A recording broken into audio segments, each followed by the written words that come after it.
2 अक्टूबर गांधी जयंती। 9 साल पहले इसी दिन 2014 में प्रधानमंत्री नरेंद्र मोदी के आह्वान पर शुरू हुआ विश्व का सबसे बड़ा स्वच्छता अभियान।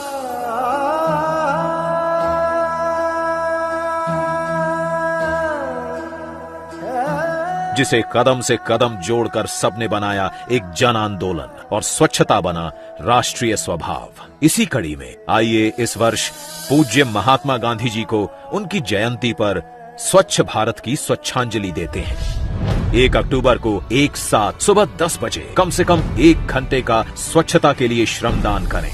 माननीय प्रधानमंत्री जी की अगुवाई में और देश के जाने माने लोगों के साथ स्वच्छता की इस मुहिम में योगदान करें।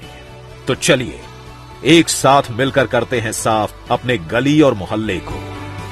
पूजा घरों से लेकर विद्यालय तक, रेलवे स्टेशन से लेकर सड़कों तक, मिलकर सार्वजनिक जगहों को और सुंदर बनाते हैं। अपनी धरोहरों का मान बढ़ाते हैं, कचरे से पर्यावरण को बचाते हैं, स्वच्छता से समृद्धि लाते हैं। 1 तारीख को अपने घर के आसपास होने वाले स्वच्छता के कार्यक्रमों की जानकारी और उसमें भाग लेने के लिए स्वच्छताहीसेवा.com पर जाएं और #स्वच्छ भारत के साथ अपने फोटो और वीडियोस अपलोड करें ताकि पूरा देश बने स्वच्छ। और यही तो होगी 2 अक्टूबर पर गांधी जी को हमारी सच्ची श्रद्धांजलि। 1 अक्टूबर को 1 घंटे के लिए सुबह 10 बजे से स्वच्छता के लिए करें श्रमदान। ग्वालियर चंबल संभाग का रेत का अवैध उत्खनन चरम पर है, फिर चाहे वह संभाग का कोई भी जिला हो। लेकिन बड़ी बात यह है कि एनजीटी की कोर्ट से रोक के बाद रेत माफिया रेत का अवैध उत्खनन और परिवहन करने से बाज नहीं आ रहे। ऐसे में लगता है कि प्रशासन रेत माफियाओं के सामने कमजोर पड़ता नजर आ रहा, क्योंकि इसमें कई रसूखदार लोग इन माफियाओं का साथ देते हैं। आपको बता दें कि डबरा में रेत का सबसे ज्यादा अवैध उत्खनन परिवहन चल रहा है, जिसमें रेत माफिया नदियों का सीना छन्नी करके नदियों को पनडुब्बी डाल करके अवैध तरीके से रेत निकालते हैं और बीच शहर से बेखौफ होकर के रेत का परिवहन करते हैं।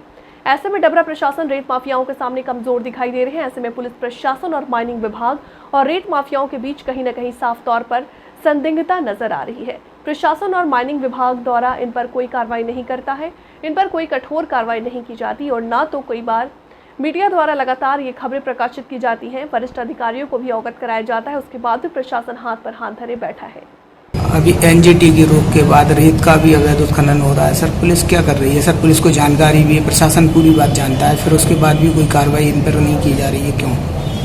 क्योंकि रेत की समस्या जो है वो माइनिंग विभाग, राजस्व विभाग और पुलिस की कोऑर्डिनेशन से होना है। पुलिस में इस संबंध में सारे थाना प्रभारियों को निर्देश दिए गए कि अवैध रेत की परिवहन पर अगर कोई बिना किसी वैध दस्तावेज के परिवहन कर रहा है तो उस पर कार्रवाई कराई जाए। इसी तारतम्य में अभी 3 प्रकरण पंजीबद्ध पिछले हफ्ते में अवैध रेत के परिवहन पर 3 FIR तो बिलोगा थाने में और 1 अलीपुर थाने में दर्ज कराई। आगामी में ऐसे ही अगर परिवहन पाया जाता है तो पुलिस उसमें चेक करेगी और FIR दर्ज कराएगी। सर अगर पुलिस कार्रवाई कर रही है तो सर निरंतर रेत माफियाओं का हौसला इतना बुलंद है कि वो थाने के सामने से रेत के ट्रैक्टर निकाल के ले जाते हैं। बिल्कुल नहीं, ये कहना बिल्कुल गलत है। जैसे ही इसकी सूचना मिलती है उसमें कार्रवाई कराई जाएगी।